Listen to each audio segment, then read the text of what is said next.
You believe understanding brings clarity, that if you think long enough, deeply enough, reality will eventually sit still. That belief is the first paradox, because the more the mind understands, the less solid the world becomes. Knowledge doesn't stabilize reality.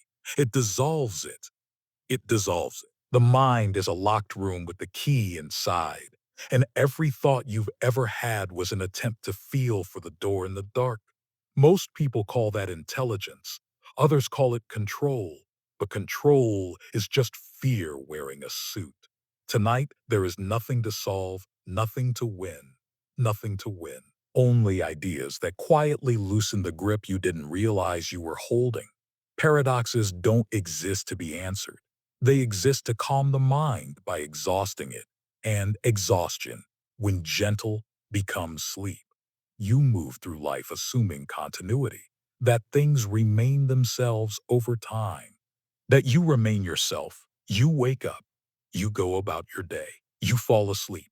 The story feels seamless, but that story depends on a fragile assumption. That identity survives change. Consider this: a ship leaves harbor. Over the years, every plank is replaced: the mast, the hull, the nails, the hull, the nails. When none of the original parts remain, is it still the same ship? Logic stirs. You try to answer. Then the paradox tightens. If someone rebuilt the original ship from the discarded pieces, which one is real? The mind hesitates here. It wants a verdict, a label, a winner. But paradox refuses closure. Durban. Just like you, your cells replace themselves. Your beliefs shift. Your memories fade and rewrite. Yet you insist on a single stable me. That insistence is comforting. It's also fictional. Most of what you call identity is continuity bias. A narrative stitched together so the mind can rest at night. And rest more than truth is what the brain seeks. Movement feels obvious. You take a step, you cross a room, but Zeno noticed something strange.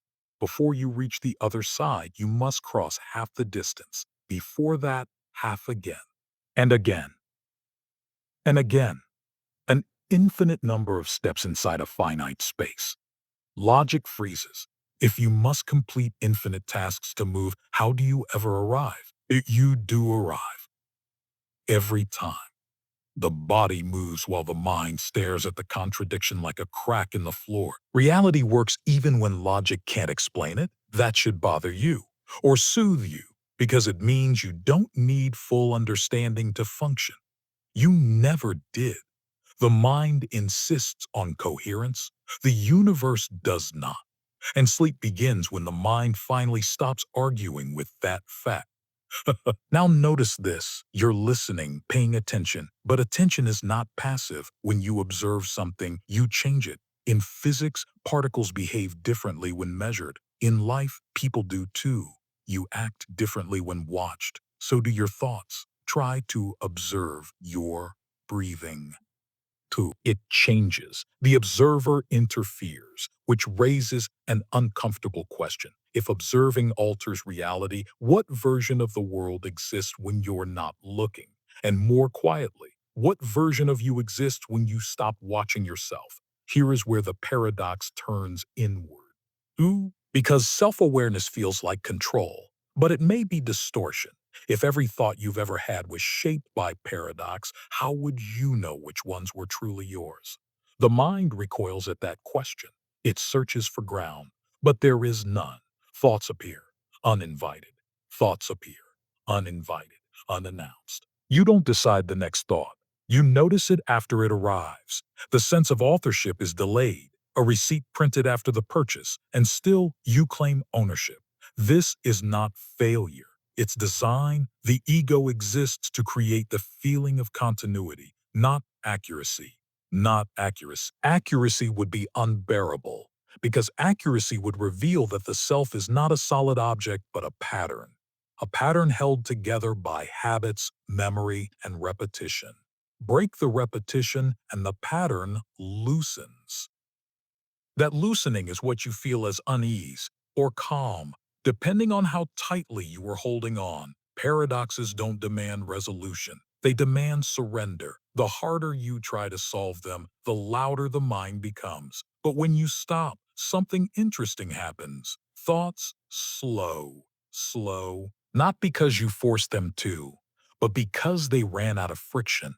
The ego feeds on certainty, removes certainty, and it quiets. This is why paradox feels unsettling at first, then strangely comforting, like floating after struggling in water. You were never meant to stand on reality. You were never meant to stand on reality, only drift through it. Consider this final tension. If the self is unstable, if perception alters reality, if logic fractures under inspection, then why does anything feel real at all? Because feeling real is not the same as being true. Dreams feel real while they last. So does waking life.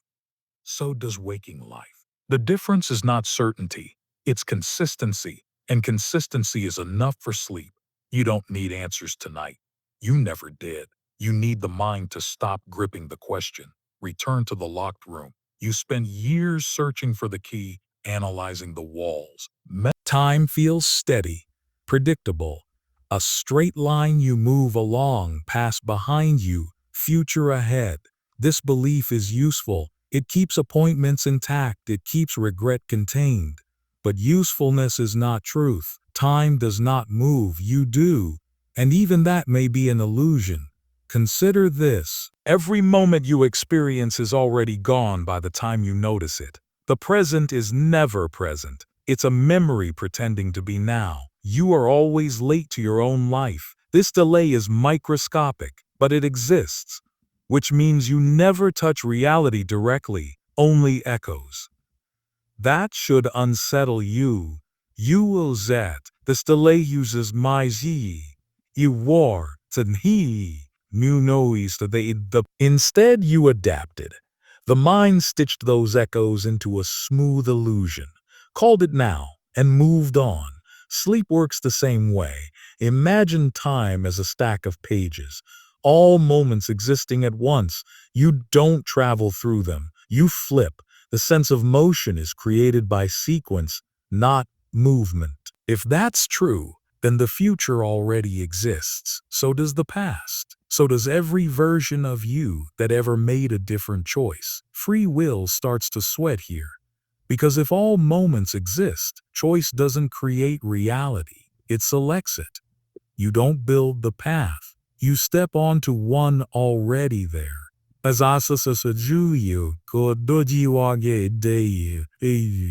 So you, the bird there. And yet, it still feels like choosing. That feeling is enough to keep the system running. Now look at memory. You trust it, you shouldn't. Every time you recall a memory, it changes. Subtly, quietly. The act of remembering edits the past, which means the past is unstable. Which means your identity, built on memory, is unstable too. You are not who you were, but you're also not sure who you were then. You are a revised edition reading its own footnotes. If time is an illusion, and memory is unreliable, and identity is a pattern, then what exactly falls asleep each night? The body rests, the mind drifts. But the you defend all day loosens its grip. That's why falling asleep feels like dying, just slightly. The ego resists. The thoughts spike. The ego resists. The thoughts spike. Loves a D's. Then surrender happens. Not because you solved anything, but because the system powered down. Death is the same mechanism, without the reboot. That thought scares the waking mind. It calms the tired one. People fear death because they imagine it as an event, a moment. But death is not something you experience. Experience requires a witness. When the witness dissolves, so does fear. Every night, you practice this. You disappear and return. No memory of the absence. No trauma from the void, just silence, which raises an unsettling possibility. If non-existence feels like nothing, why does existence feel so heavy? Because existence carries narrative, responsibilities, identity, expectation. Non-existence carries none. That's why the mind resists sleep. then craves it. Here is the paradox that ends resistance. Persistence. You don't fall asleep by trying to sleep. You fall asleep by stopping the attempt to stay awake. Control delays rest. Letting go invites it. This is true of sleep, of thought, of life. The harder you define yourself, the more fragile the definition becomes. The ego is not strong, it's loud. It's loud. Slow, oh zo. The hari chis and so, you knew, falls, fall to. Silence weakens it. Think of awareness as a spotlight. Where it points, reality sharpens. Where it doesn't, things blur. When the spotlight turns inward, the self solidifies. When it dims, the self softens. Sleep is not unconsciousness. It's unfocused awareness, a wide lens. No center. No center. Zeit. When it does size, silent ayus, then the say warhanti, the what. This is why paradox belongs here. Paradox short-circuits focus. It gives the mind something it can't finish chewing, and eventually the jaw relaxes. You might wonder now, if nothing is stable, if time fractures, if the self is provisional, what remains? Not meaning, not answers, presence. Not the sharp kind, the soft kind, the kind that doesn't label or judge, the kind that lets thoughts pass without ownership. This is not enlightenment, it's exhaustion refined into peace. Return to the beginning. You believed understanding would bring clarity, that thinking would stabilize reality. This is a knob to zags, the z, the z, they as a voi, the. But clarity was never the prize. Relief was. Paradox didn't break your mind. It relieved it of unnecessary weight. You don't need to resolve anything tonight, or ever. The universe runs perfectly well without your conclusions. So does sleep. Let the questions remain open.